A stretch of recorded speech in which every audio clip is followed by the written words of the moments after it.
ជាងចាយហ្វូនៅទីនេះឬអត់លោកដល់ហើយញ៉ាំស្កកក្របពុទ្ធនុសាវរីយ៍នឹងស្លាប់ពីអ្នកហើយមិនឲ្យមើលទេតែពួកគេសម្លាប់ខ្ញុំអ្នកណាសម្លាប់ឯងនិយាយមិនបានពួកគេមិនឲ្យអូននិយាយ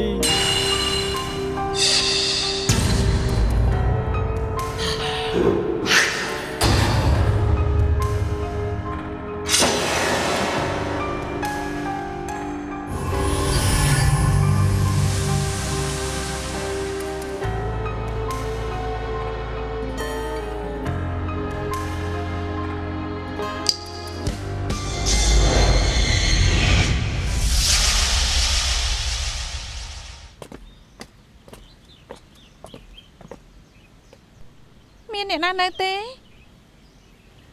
សន្តិសុខស្រីដូចចន់នៅទេធ្វើយ៉ាងម៉េចទៅ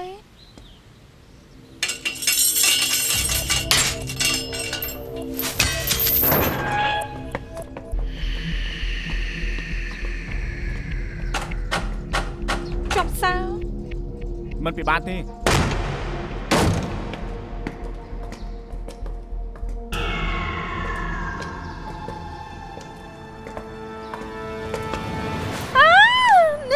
ជាពេលមែនទេមានរឿងឲ្យប្តឹងព្រាយលើឡើងទៅ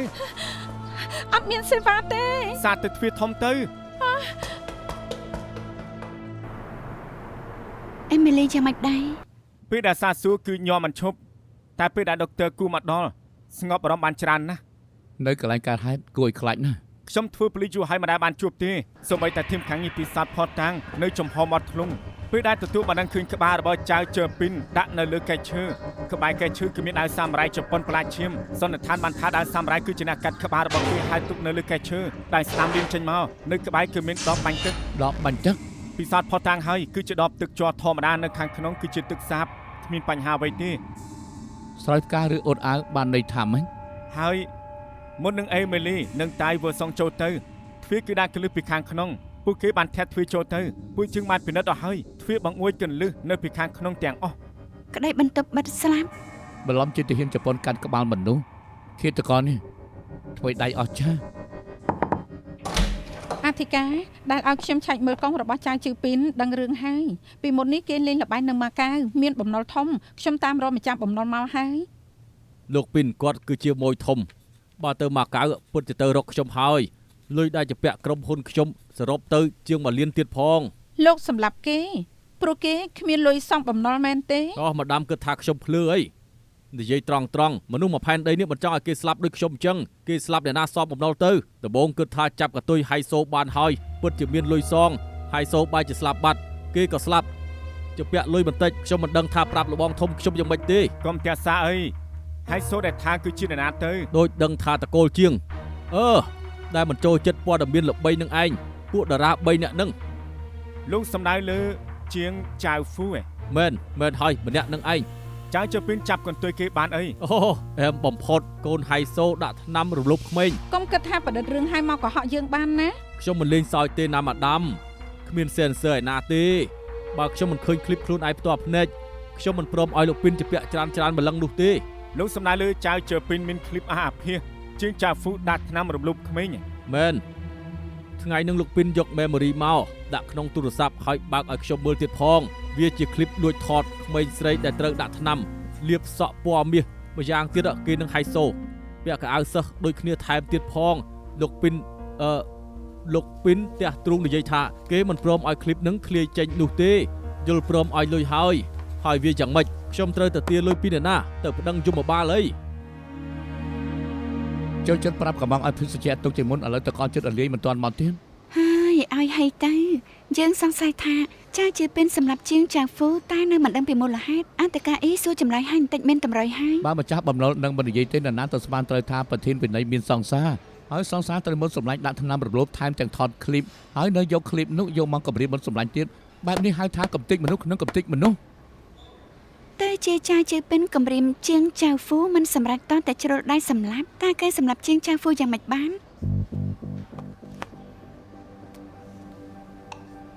លោកមើលទៅចាជាពេលថតឯកសារគ្មានតែណាទេមែនហើយភាគច្រើនគឺថតបង្គន់ក៏ដោយ តែពេលខ្លះក៏បែរជាកាមេរ៉ាបែរទៅក្បែរដែរអត់ឃើញជាងចៅហ្វូពិតមែន គិតមើលឲ្យច្បាស់ទៅថ្ងៃនឹងដូចជាមិនឃើញគេសោះគ្រាន់តែធំក្លិនទឹកអប់គេតែប៉ុណ្ណឹង គេអត់នៅក្នុងបន្ទប់តាំងពីដំបូងអត់តែពេលជួបសពគេឲ្យយន់ដែលបង្គន់ឲ្យពិតមែន ហើយបើមានម្នាក់ទៀតចាជាเป็นកំពុងថតតែមានម្នាក់ទៀតលបយកយន្តទៅពាក់នៅករបស់ជាងចៅហ្វូ ជួយសាងផតាំងឲ្យចៅជើពីនបញ្ជាក់ថាច្បាស់ជាមានបាក់ពួក មិនទៀងទេ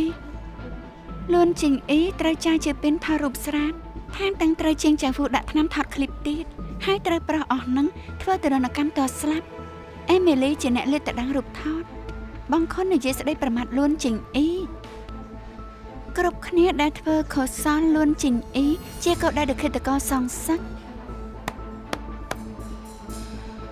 អាចទៅរួចទេថាមានម្នាក់ទៀតប្រាការស្លាប់របស់ជាងចៅហ្វូគម្រាមចៅជើពីនបខំឲ្យគេយកស្គាល់ក្របមានថ្នាំពុលឲ្យ4នាក់នោះហើយសម្រាប់គេបបិទបន់ អ្នកដែលយកយន្តចេញទៅបានក្រៅពីអ្នកស្លាប់គឺខ្ញុំលោកចេងសិនអេមីលីដុកទ័រគូតាយវ៉ៃសុងម៉ារបស់ទីងតាំងហើយគ្រូលីន ការពិតមិនណាស់ទៅសងសឹកឲ្យលួចជីងអ៊ី មកហើយសុំទោសដែលខ្ញុំឲ្យជឿតហើយល្អណាស់ស្រេកទឹកណាស់បាននេះយ៉ាងម៉េចនឹង អ្នកណាឲ្យមកយឺតមិនបាច់ញ៉ាំ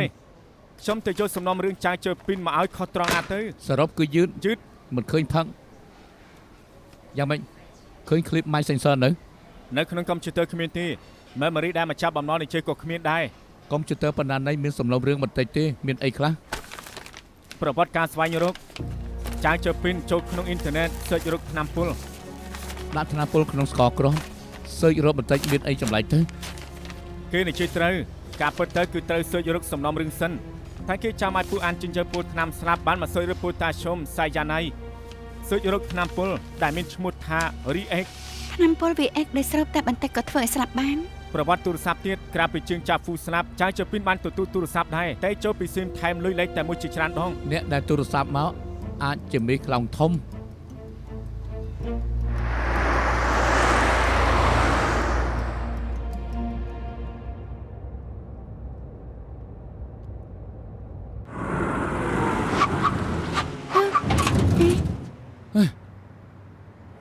ឡាននេះដូចនាងណា យ៉ាងម៉េច អត់លុតម៉ាស៊ីនធ្វើងើយ អ្នកណាថា បានជានាងនៅថៃធម្មតានឹងនិយាយថាយកឈ្មោះផាន់តូឡាមកធានាខ្ញុំគឺជាអ្នករកឃាតករតែថ្ងៃនេះនាងអត់មាននិយាយសោះ ខ្ញុំស្អប់នយោបាយរឿងដំណើរមកសំអាងដើម្បីធ្វើខុសបំផុតហើយប៉ុន្តែអ្នកដែលស្លាប់ទៅចៅជើពីនជាងចៅហ្វូ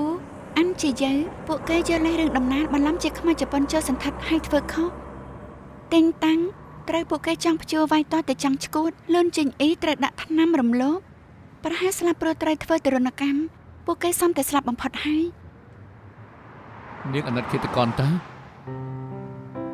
ល្ងងមែនទេ នាងល្ងងស្រាប់ហើយខ្លួននាងជាគ្រូជាអ្នកដែលមានចំណេះដឹងសុកក៏មកជួបសត្វដេរឆានខ្ញុំដឹងថានាងរំជួលចិត្ត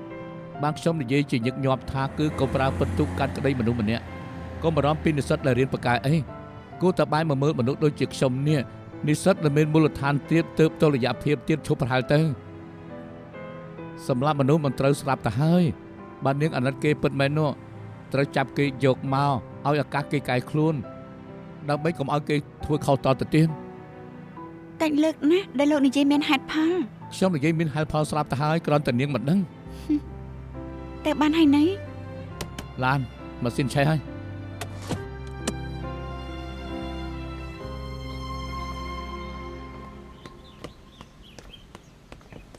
ចាអេមីលីឈប់ច្រើនថ្ងៃហើយព្រមមករៀនហើយហ៎ មិនរៀនយ៉ាងមិនកើនខ្ញុំមិនប្រកាសកិច្ចសាលាដូចឯងទេ ឈប់ច្រើនថ្ងៃហើយនៅមិនឈប់ផ្ចាញ់ផ្ចាទៀតហើយខ្ញុំវាមិនល្អនិយាយថាការពារចាស់តែមិនបានទៅនៅជាមួយ24ម៉ោងទេថ្ងៃហ្នឹងគួរឲ្យខ្លាចខ្លាំងណាស់ហ៎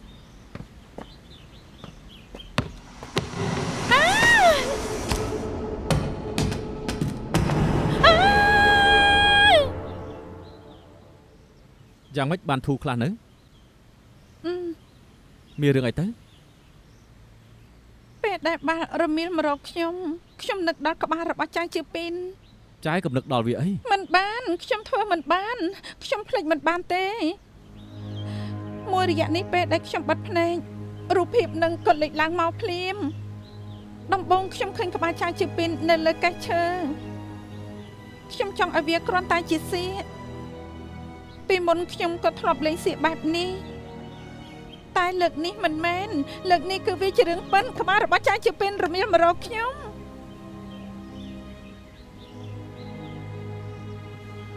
ជីងសុនជាមុតអេមីលីគឺមុខជាអស់អីហ៎ រហស្សកម្មមិនក៏នឹកមិនឃើញថាជារហស្សកម្មខ្ញុំដល់ប្រស្នាបន្ទប់បិទស្លាប់បានហើយ យ៉ាងម៉េចទៅ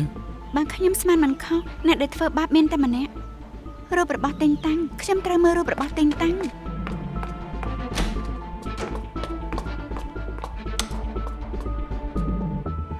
នាងមើលរូបទីតាំងច្រើនសារហើយនៅមើលអីទៀត រូបនឹងបានគូរូបឃាតករចេញមកហើយ មែនណៃណា មើលទៅរូប4នេះមានរូបមួយខុសប្លែកពីគ្នាយ៉ាងច្បាស់ អូខ្ញុំដឹងថានាងនិយាយស្អីហើយ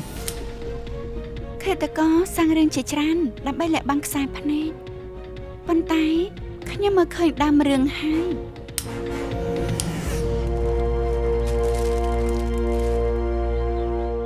ជីងអ៊ី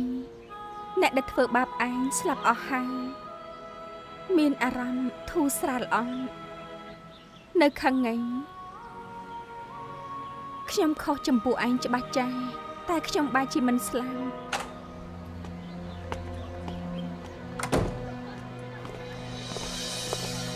លួនជីងអ៊ីឈប់សិនក្លិនបារីឈួលណាស់ណាជក់បារីក្នុងបន្ទប់ទឹកឯង អេអញ្ចេះទៅចាប់ឲ្យជាប់នៅនឹងកន្លែងគ្មានផោះតាងកុំមកមួលបង្កាច់ណា ចាំឲ្យខ្ញុំកាក់គ្រូលីមកឆែកខ្លួនឯងរកផោះតាំងបានសារភាពឯង ស្អីស្អីក៏ប្តឹងគ្រូលីជាដៃគូគ្នាដឹង លួនជីងអ៊ីគ្រូជាគ្រូប្រឹក្សារបស់នាងត្រូវតែមើលថែឯងត្រូវគិតថាពេលនេះឯងសប្បាយបើឯងនៅតែបែបនេះគ្មានអ្នកណាជួយឯងបានទេ គ្រូលីន មានការអី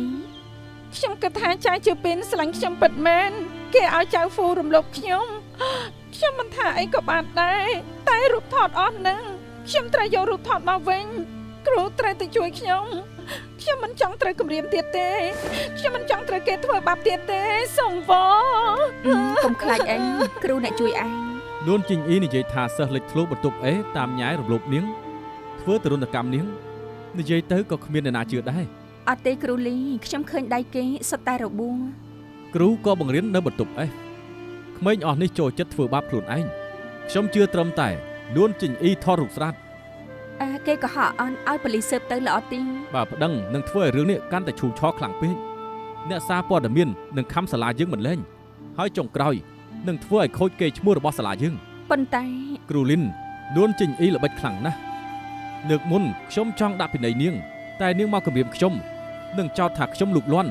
ខ្ញុំហ៊ាននិយាយបានថាពួកចៅជឿពីនមុខជាទៅលើសលួសលើនាងក៏ប្រឌិតរឿងដើម្បីមួលបង្កាច់ពួកគេ លួនជីងអ៊ីបាននាងប្តឹងចុងក្រោយដឹងថាឯងកុហកខាងប៉ូលីសនឹងមកប្តឹងឯងសាលានឹងដាក់ពិន័យនាងទី តែខ្ញុំអត់កុហកទេ គ្រូលីនឹងដាក់ពិន័យឯងមិនក៏ឯងគំរាមគេថានឹងប្តឹងគេថាគេលូកលាន់ ចេះតែនិយាយទៅ បញ្ជាក់ថាពិតមែនទេ ហើយយ៉ាងម៉េចបញ្ជាក់ថាគ្រូមិនជឿខ្ញុំទេ មិនមែនគ្រូមិនជឿទេតែឯងធ្វើឲ្យគេជឿបានទេ បានមិនបាក់និយាយទេគិតថាគ្រូជាទីប្រឹក្សាដ៏ល្អគិតថាគ្រូចិត្តស្មោះនឹងជួយខ្ញុំ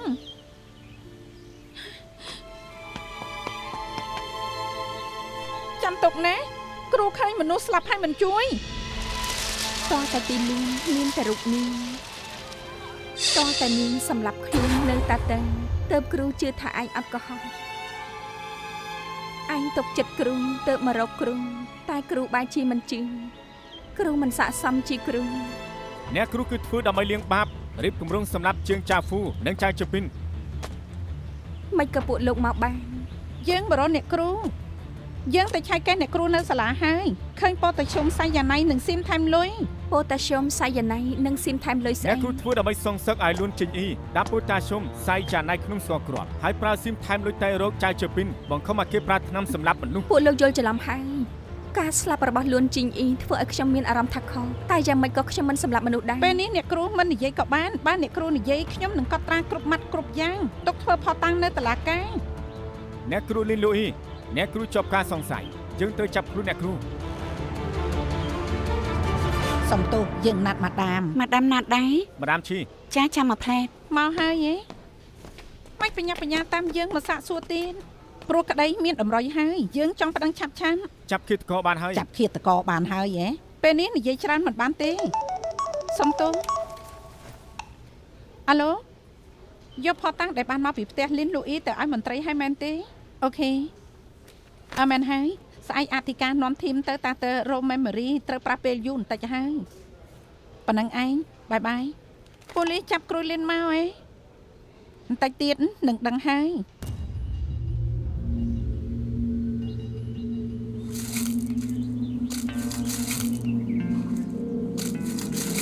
កំពុងរកអីហ្នឹង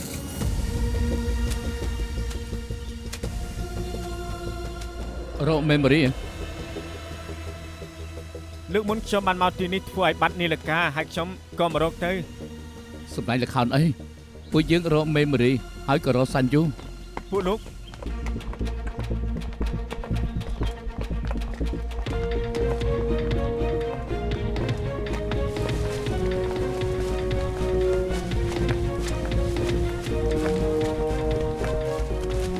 គ្រូលីនត្រូវចាប់ខ្លួនហើយមែនទេចាប់ហើយប៉ុន្តែដុកទ័រផានប្រាប់ថាគឺចាប់មនុស្សខុសទើបខ្ញុំប្រាប់ផែនការលើផែនការបាញ់ឆោតលោកចេញមក បាញ់ឆោតខ្ញុំមកចេញយ៉ាងម៉េចទៅខ្ញុំថាមករកនីលកា កុំបដិសេធអីលោកជាអ្នកសម្លាប់ចៅជឿពីន កុំនិយាយផ្ដេសផ្ដាស់ថ្ងៃនេះគឺខ្ញុំនៅជាមួយនឹងអេមីលីបន្ទប់ខ្លួនជាប់សោខ្ញុំឲ្យចម្លើយហើយតើ មើលត្រួសគេស្លាប់នៅបន្ទប់សម្ងាត់តែចៅជឿពីនជាអ្នកចាក់សោទ្វារខ្លួនឯងពេលដែលលោកនឹងអេមីលីមកដល់គេមិនទាន់ស្លាប់ទេ មិនមែនទេក្បាលរបស់ចៅជឿពីនត្រូវកាត់ឲ្យពិតមែន ឯងចាំមិនបានទេថាធ្លាប់លេងសៀកកាត់ក្បាលការចេញមកកេះឈើស្តៀងគ្នានឹងការដាក់ទរណកម្មស្រីស្នំសម័យឈិញខាងលើមានរុនខ្ទាស់ក្បាលអ្នកទោសជាប់គ្រាន់តែយកឈាមលាបលើកនៅលើកេះក៏ឯងសាងហាត់ការឲ្យដុតកាត់ក្បាលពិតមែន តែពេលក្រោយក្បាលរបស់គេរមៀលមកនៅមុខខ្ញុំណា ឯងថាពេលក្រោយតែវើយសងលោកប្រាសៀមថែមលុយទេរកចៅជឿពីនក្នុងឋានៈជាមនុស្សអាកំបាំងបង្ខំឲ្យគេធ្វើការពេលគេចែកស្រំសម្បត្តិហើយលោកបញ្ជាឲ្យគេឃុំខ្លួនឯងក្នុងសាលធំពេលលោកនឹងអេមីលីមកដល់អះអាងថាជាបន្ទប់បិទស្លាប់បានចូលមកលោកដឹងថាម្ដុំនេះគ្មានសេវាដូច្នេះពេលអេមីលីអើក្បាលរបស់គេហើយលោកក៏ឲ្យគេប្តឹងប៉ូលីសបញ្ឆោតឲ្យចេញហើយពេលហ្នឹងទើបលោកកាត់ក្បាលរបស់ចៅជឿពីនមែនតែន គិតមកចត់មែនតែចៅជើពីល្ងងនៅត្រង់ឲ្យខ្ញុំសម្លាប់ហ៎ ហើយបើចៅជាពិនមិនដឹងខ្លួនថាមកហើយនឹងស្លាប់គេជាមនុស្សអាកំបាំងប្រាប់ធ្វើជាមនុស្សស្លាប់ដាក់រន្ទះរកឱកាសសម្លាប់លោកនឹងអេមីលីពេលនឹងខ្លួនរបស់ចៅជាពិននៅក្នុងកេះឈើពិតមែនតែនៅក្នុងដៃគេមានដបបាញ់ទឹកដែលដាក់ទឹក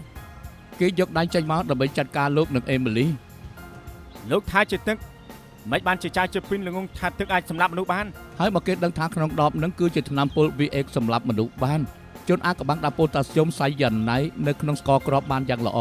ឲ្យចៅជាពិនជឿថាជនអាកំបាំងគឺជាអ្នកជំនាញខាងផ្នែកប្រាថ្នាពុលស្មានមកដល់ថាទឹកថ្នាំពុល VX ដែលគេនិយាយនោះគ្រាន់តែជា H2O មានរឿងហើយឆាប់ដឹងភ្លីទៅ គ្មានសេវាទេ ទៅកន្លែងទ្វារធំ បាន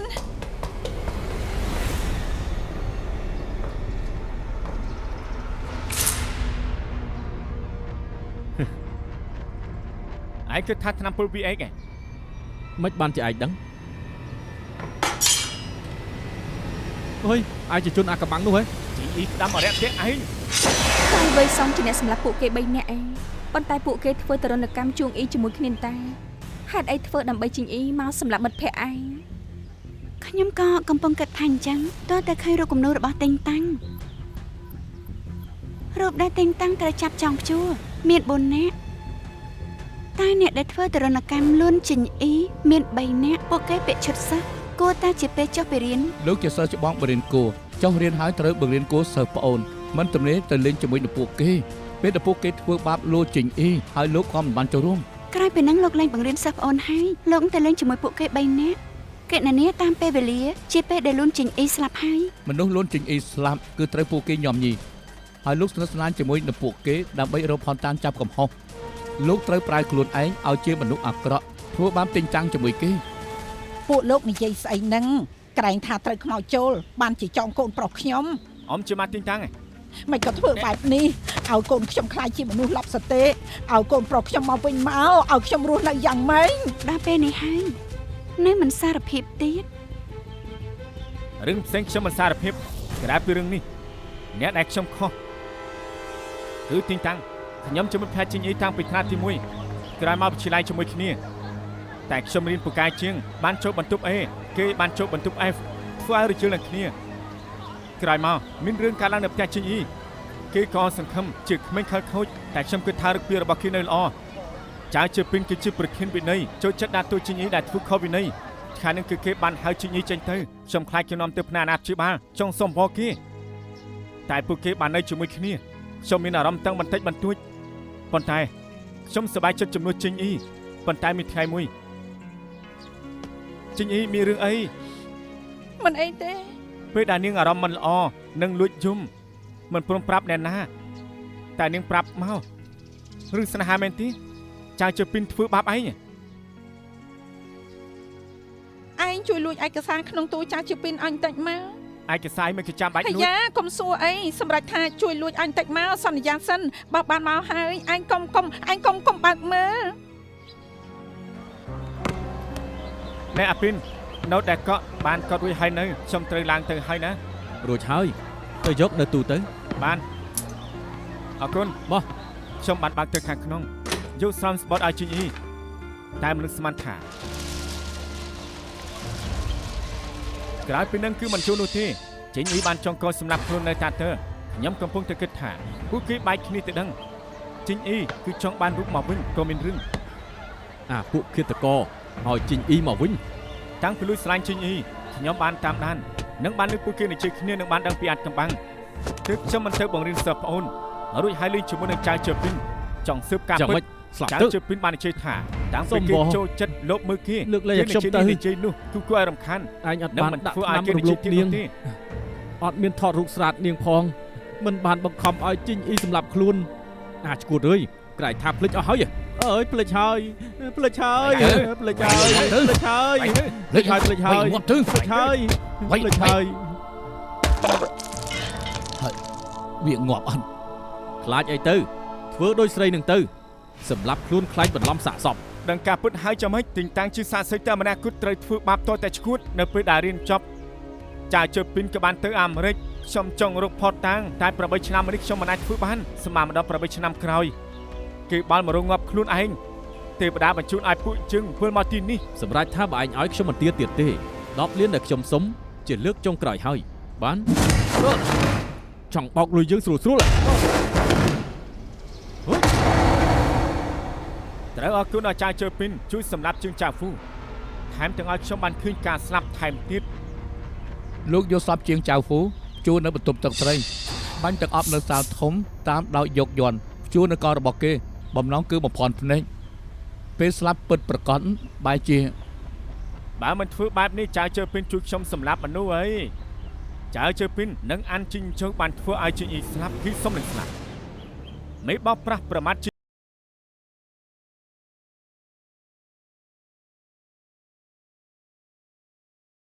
លោកទម្លាក់បាត់ល្មើសទៅលើគ្រូលីននិងអ្នកបណ្ដឹងអីមិនខុសអីនឹងចៅជាពីនទេលោកធ្វើឲ្យខ្លួនឯងមិនខ្វល់ពីជីវិតអ្នកដទៃ បរិសុទ្ធអញ្ចឹងឯងពីអ្នកនេះឯងដែលខុសបំផុតលោកគឺថាខ្ញុំគ្រាន់តែចង់ផុតពីបទល្មើសខ្ញុំចង់សម្រាប់គ្រូលីននិងគ្រូលីចង់ដាច់ខ្យល់លោកដឹងដែរទេ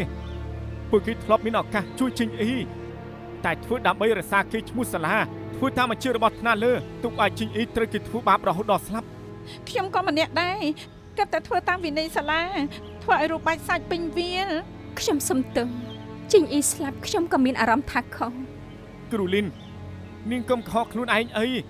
អេមីលីគេដឹងខ្លួនខុសហើយខ្ញុំមិនបានសម្រាប់គេទេតែពាក្យស្ដាយក្រោយរបស់នាងគ្រាន់តែនិយាយប៉ោចៗខែដែលទីតាំងទៅពួកជើងចង់ជួបໄວនាងបានខឹម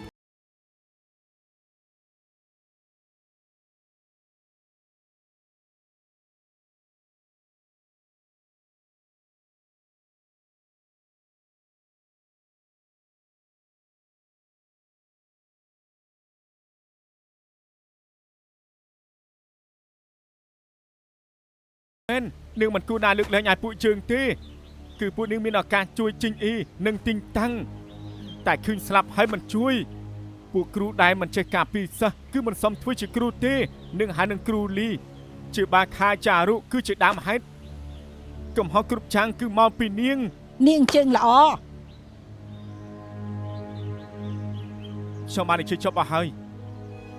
ចាប់ខ្ញុំទៅតែ memory មានคลิปរបស់ជីងអ៊ីខ្ញុំមិនចង់ឲ្យវាមានទៀតទេខ្ញុំចង់ជួយលោកតែខ្ញុំជួយលោកមិនបានព្រោះ memory គឺជាផតតាំងលើតុលាការខ្ញុំត្រូវធ្វើតាមទូនីតិ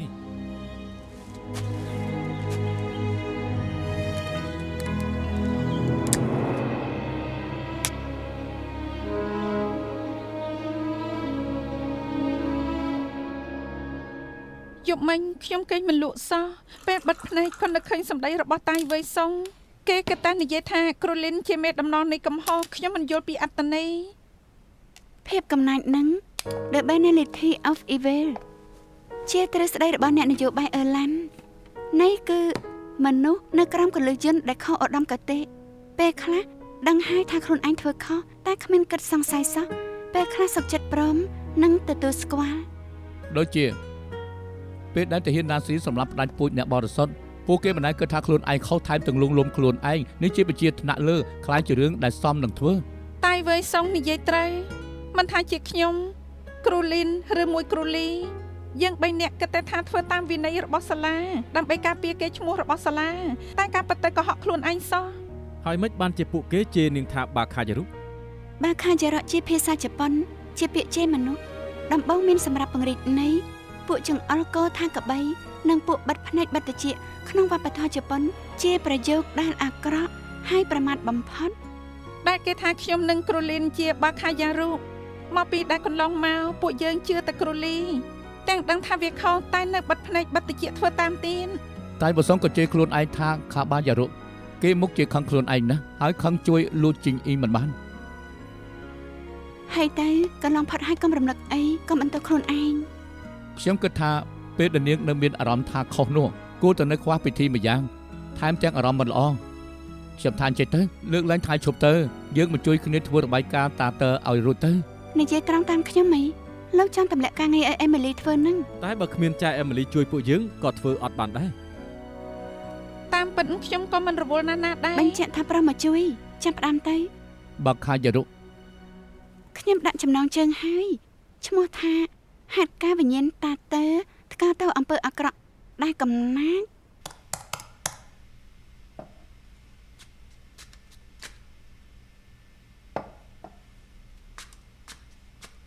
យប់ហើយមិនតាន់ចូលគេងទេ អស់មែនហើយខ្ញុំធ្វើនិខេបបត្តិឲ្យរួចទៅគេង ចាប់ទៅគេងទៅកូន ខ្ញុំទៅងូតទឹកសិន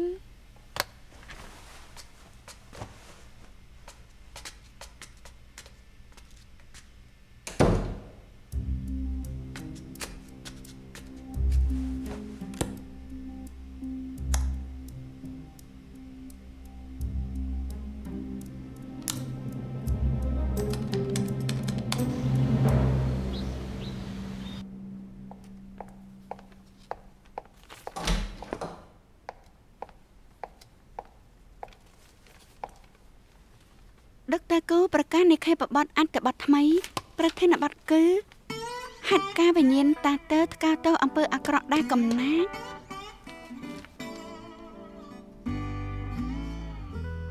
ខ្ញុំមិនដែលប្រាប់ប៉ាទេណា កុំបារម្ភយើងជឿថានាងគ្មានក្បត់នោះទេឲ្យកូននៅផ្ទះជាមួយគ្នាកុំថាតែបើកកណូតបុកនោះលួចយកខោអាវមកពាក់ហើយក៏មិនពិបាកនោះដែរ ខ្ញុំជឿថាប៉ាខ្ញុំមិនធ្វើបែបហ្នឹង អញ្ចឹងជួយបកស្រាយបន្តិចទៅមើលមិនក៏និខេបបត្តិរបស់គាត់នឹងយើងគឺបុកគ្នាបែកក្បាលបែបនេះ ខ្ញុំមើលនិខេបបត្តិហើយសរសេរក្រាន់បើសាច់រឿងដូចពិតណាស់ឃើញសមោសាស្ត្រាចារ្យហ្វូផង ខ្ញុំមិនជឿ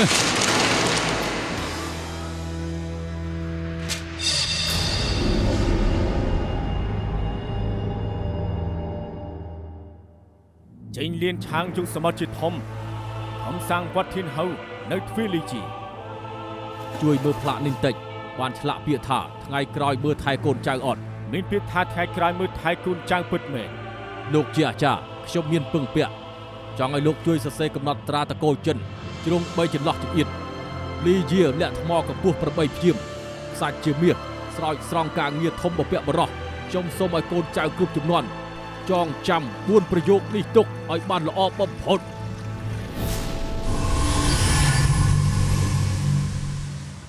បើលោកមានទ្រព្យសម្បត្តិមាសប្រាក់មិនក៏មិនទុកនៅផ្ទះឬក៏ធនាគារតែត្រូវជារណ្ដៅកប់ក្នុងជ្រុងមើលរបស់កតេជនវិទ្យាបញ្ជាក់ថាមានការលាក់អាកំបាំងដែរនិយាយមិនបានដែលទ្រព្យសម្បត្តិជាទ្រព្យសម្បត្តិមកពីមានប្រាក់អស់នេះខុសច្បាប់បើកចំហមិនបានបងពុនមិនបានចំណែកទ្រព្យសម្បត្តិដែលមាននៅក្នុងហុងកុងពិតមែនជាតិនេះក្រោយពីជប៉ុនចុះចាញ់ឈីរ៉ូកានេះម៉ារុជញ្ជូនមាស8តោនដែលអ្នកលក់ជាតិនិងទាហានជប៉ុនរឹបអូសយកពីហុងកុងទៅជប៉ុនតែតាមផ្លូវទូកបុកថ្មតតែផ្ទុះនៅឆ្នេរលង្កូ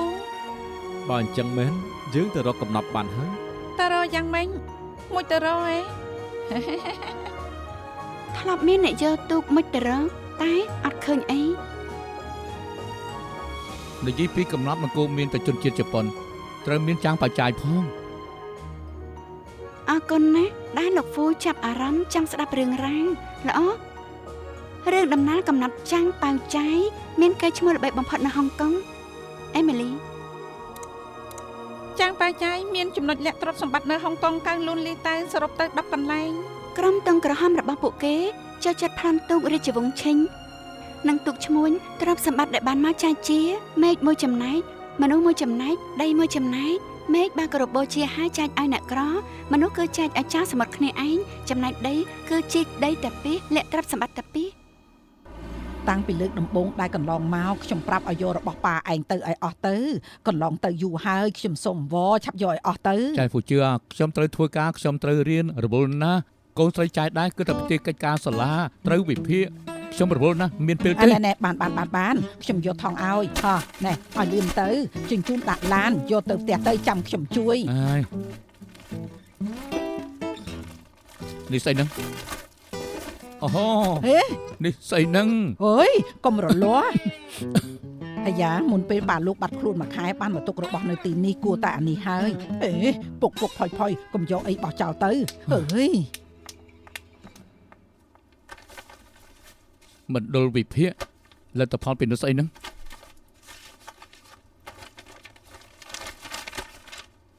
កណាត់ក្រហមជាទ្រព្យសម្បត្តិរវាងឈិនឡុងដល់ជាឈីង260ឆ្នាំហើយស៊ីឲ្យមិនជូនឈប់សិនកណាត់រួយអាចជារបស់ចាស់ហេលក្ខណៈជា3ជ្រុងវែងមានជាប់អំបិលច្រើនណាស់សន្និដ្ឋានថាត្រូវទឹកសមុទ្រតែហូរកណាត់ដែលនៅលើសមុទ្រការពិតវាជាស្អីទៅទូក្តោងឬមួយជាទង់ក្រហមក្រុមទង់ក្រហមឬជាទង់ចៅសមុទ្រទង់ក្រហមចាំងប៉ៅចាយនៅរយៈពេលឆ្នាំឈិនឡុងដល់ជាឈិញមានអំបិលបរិមាណច្រើនសន្និដ្ឋានថាត្រូវទឹកសមុទ្រជាប្រចាំលោកសង្ស័យថានេះជាទង់ក្រហមមកចាត់ស្រាន់ស្រាសមុទ្រចាំងប៉ៅចាយដែលលោកគ្រូហ្វូជួបអីខ្ញុំធ្លាប់មើលទូរទស្សន៍ចាំងប៉ៅចាយគឺជាមេក្រុមទង់ក្រហមសម័យជាឈិញលើទង់គ្មានពាក្យថាចាំងពិតមែនគ្មានត្រូវហើយពេលចៅសមុទ្រចេញរកស៊ីគេល្ងើដាក់ឈ្មោះត្រកូលលើទង់ធ្វើអីនៅស្រុកឃើញរត់អស់ទៅបែបនេះមែនហើយវាពុតជាទង់ចៅសមុទ្រចាំងប៉ៅចាយយល់អត់ទុកសិនទៅ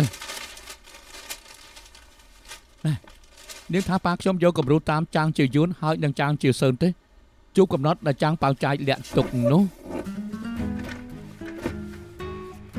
ចាំបានថាលោកគ្រូហ្វូធ្លាប់រៀបចំធីមរកកំណត់ពេលហ្នឹងខ្ញុំធ្វើនៅខេត្តបបត្តិទៅអត់បានទៅជាមួយបងប្អូនឆ្នាំទី1ឆ្នាំទី2ចូលរួមច្រើនដែរនេះស្លឹកនេះមើលទៅនេះស្គាល់ពួកគេទេរៀនចាប់អស់ហើយតាស្រីនេះឆ្នាំនេះមករៀនអនុបណ្ឌិតគ្រប់គ្រងចំនួននាងដឹកដំណឹងរបស់ផ្នែកគ្រប់គ្រងដែរផាងជឺមុងល្បីសឹងស្លាប់អញ្ចេះទៅទេរកគេឲ្យគេណាត់មិត្តភ័ក្តិមកនិយាយគ្នាបន្តិចហើយសាច់ច្បងមកដល់ហើយយេសង្សាយមិនដឹងទេគេជាកូនប្រុសរបស់លោកគ្រូហ្វូជានិស្សិតជំនួយការរបស់ខ្ញុំហើយ ណែជួយមើលឲ្យបន្តិចទៅរូបបែបណាស្អាត គ្មាននរណាជួយនាងបានទេផាត់មុខក្រាស់ពេក បើផាត់មុខមិនក្រាស់ពួកអ្នកឧបត្ថម្ភគ្រឿងសម្អាងច្បាស់ជាថាឲ្យប្រាប់មុនណាខ្ញុំមិនមែនពួកលាតដៃសុំលុយបោះទេអ្វីបើខ្ញុំយកលុយប៉ុន្តែត្រូវប្រើល្អហើយទើបខ្ញុំផុសក្នុងអ៊ីនធឺណិត នាងជាមេដឹកនាំអ្នករកកំណត់ត្រូវមានអ្នកឧបត្ថម្ភដែរ បើខ្ញុំមានអ្នកតាមដានច្រើនអតិថិជនជួលឲ្យខ្ញុំសាកតំណែងហើយផុសក្នុងអ៊ីនធឺណិត សុំសួរតិចធីមរកកំណត់កាលពី7ឆ្នាំមុនជួបនឹងកំណត់ចាងប៉ៅចាយមែន កំលេងសើចណាពេលហ្នឹងយើងមិនមែនតែរកកំណត់របស់ចាងប៉ៅចាយ តែ ទេ ក្នុងកំណត់ត្រារបស់លោកគ្រូហ្វូសរសេរថាទ្រព្យសម្បត្តិរបស់ក្រុមទង់ក្រហម យើងតែរកកំណត់របស់ចិនលៀងឆាងនោះទេ អូបងប្អូនតកូចិននេះឯង ហើយគេជានរណា ណែចិនលៀនហ្វូចិនលៀនឆាងពីអ្នកបងប្អូនជាចំនួនចៅរបស់ចិនជៀនកូនចៅរបស់ចិនឈឹងកុងពេលដែលចិនឈឹងកុងចេញពីតៃវ៉ាន់ចិនជៀនអត់តាមមកជាមួយទេជាចៅសមុទ្រភាគខាងត្បូងស្នងមកដល់បងប្អូនតកូចិនចិនលៀនហ្វូគ្រប់គ្រងភ្នំតាយីចិនលៀនឆាងគ្រប់គ្រងទ្វារលីយីតាមពិតទៅចិនអេកូនប្រុសច្បងរបស់ចិនលៀនឆាងជាអ្នកបង្កើតក្រុមទង់ក្រហមពេលនឹងចាងប៉ៅចាយគ្រាន់តែជាកូនចៅ អរគុណ ពួកយើងជួបពាក្យស្លោកតាមកំណត់ត្រារបស់ចិនលៀងឆាងលោកគ្រូហ្វូនិយាយថាជាកំណាប់កំណប់ក៏ឲ្យយើងទៅរកមើលណែខ្ញុំក៏នៅចាំកំណាប់បានជ្រុង3ចន្លោះចង្អៀតលីយៀនលាក់ថ្មកម្ពស់8ព្យាមខ្សាច់ជាមាស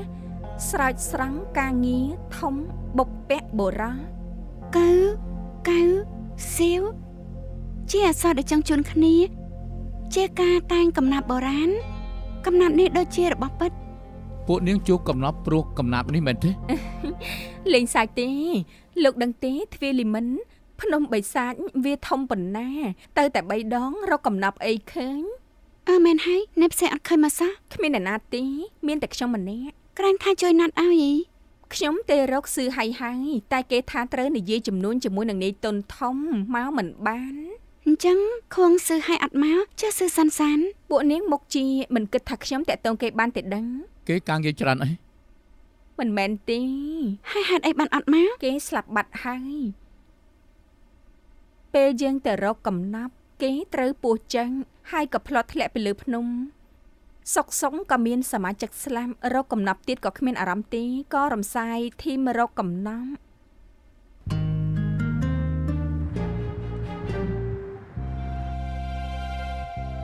មើលអី អូយមកឲ្យស្នូសោះអញ្ចឹងចែ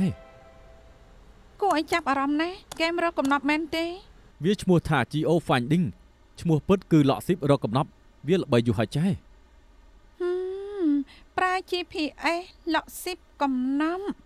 ស្តៀងហ្គេមចាំបុករមុនតា ស្តៀងគ្នាដឹង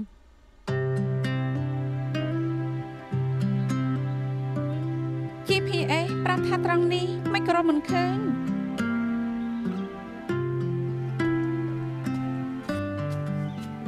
ហេមានពិតមែនចុះកំណំ ឡេវនេះឯង នេះហេកំណំ មែនដុំថ្មក៏បានដែរក្តាស់ក៏បានដែរវានៅលើវគ្គ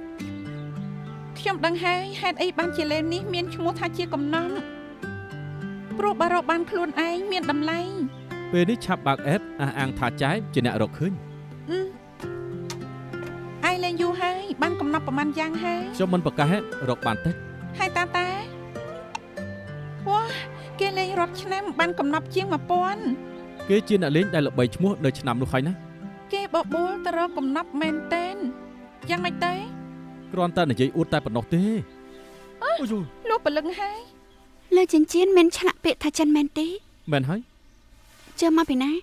មានអ្នករកកំណប់ម្នាក់និយាយថាជួបចិញ្ចៀនមួយវងជារបស់បុរាណជាកំណប់ ចិញ្ចៀនមានដែលឆ្លាក់ឈ្មោះថាចិនមានឬល្មិតទេ ខ្ញុំរកឃ្លីបឲ្យមើល ចិញ្ចៀននេះខ្ញុំយកទៅទុកនៅកន្លែងដើមខ្ញុំមានពាក្យខ្លះប្រាប់ទៅដល់អ្នកគ្រប់គ្នាឲ្យទៅតាមរកអ្នកដែលរកឃើញមុនគេខ្ញុំនឹងយកចិញ្ចៀននេះឲ្យទៅគេប៉ុន្តែខ្ញុំនឹងដាក់ឧបសគ្គខ្លះជាសំណួរចិញ្ចៀននេះរកឃើញមកពីសមុទ្រណាឆាប់ឆ្លើយមកអើយគ្រាន់តែជារបស់ខ្លែងខ្លាយច្រឡំយកមកអួតកុំទៅជឿគេឲ្យសោះ ទឹកមុខដុកទ័រផាន់មិនគិតដូចឯងទេ ក្នុងកំណាប់លាក់ទ្រព្យសម្បត្តិរបស់ចិនលៀនឆាងនិយាយថាខ្សាច់ជាមាសឬមួយដែលកប់ក្នុងខ្សាច់មិនមែនជាមាសតែជាចិញ្ចៀនមាស ចៃដន្យពេកដឹងអី ត្រូវសាក់មើលថែមចម្លើយថាទ្វេលាយីសាក់មើលត្រូវទេ ត្រូវតែត្រូវដាក់ឈ្មោះនិងលេខទូរស័ព្ទ ទៅខ្ញុំ ដុកទ័រផាន់នេះដុកទ័រលេងហ្គេមហ៎ តាប្រហែលជាជប់កំណត់ហើយក៏ថាបានម្យ៉ាងទៀតត្រូវជួយលោកគ្រូហ្វឺធ្វើនិក្ខេបបទទុកថារុករកពួកឯងត្រូវទៅដែរណា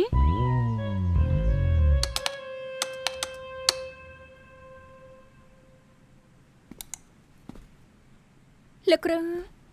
ស្រីមុខយៈមករកសំណុំរឿងដែរ មែនហើយថ្ងៃមុនអ្នកឡើងភ្នំត្រូវពោះចឹងខ្ញុំក៏មករកសំណុំរឿងចាស់ចាស់ធ្វើ script ដាស់តឿនពួកគេ ចៃដន្យណាខ្ញុំកំពុងមើលករណីចាស់អ្នកឡើងភ្នំត្រូវពោះចឹង អញ្ចឹងឯងករណីអីទៅ 7 ឆ្នាំមុននិស្សិតស្រីឆ្នាំទី1រួមធីមរកកំណប់របស់ប៉ាខ្ញុំគឺត្រូវពោះចឹងធ្លាក់ទៅលើភ្នំព្យាបាលមិនបានទេ គួរឲ្យខ្លាចណាស់ប៉ុន្តែពោះអីទៅចឹកត្រូវត្រង់ណា ពោះក្រហមអ្នកត្រូវហៅថាពោះថ្លាន់ព្រៃវាខំត្រង់កញ្ចឹងកនេះ តែប្រភេទពោះកក្រហមបែបនេះថ្មិញរបស់វានៅក្រោមក្រអូបមាន់ត្រូវខំជ្រៅណាស់ទើបពឹសចេញ មែនទេ ម្យ៉ាងទៀតពោះប្រភេទនេះខ្លួនវាតូចមាត់ក៏តូចភាគច្រើនវាខំតែដៃមនុស្សដែលជាចំណុចតូចតូច នាងចង់ថាចំណុចដែលពោះចឹងខុសពីធម្មជាតិ វាចម្លែកបន្តិចណាស់ដូចជាខំដៃក្រឹមងាយណាស់តែបើខំកញ្ចឹងក៏ យ៉ាងម៉េច ដូចបែបនេះខ្លួនហាមាត់ឲ្យធំទើបខំបាន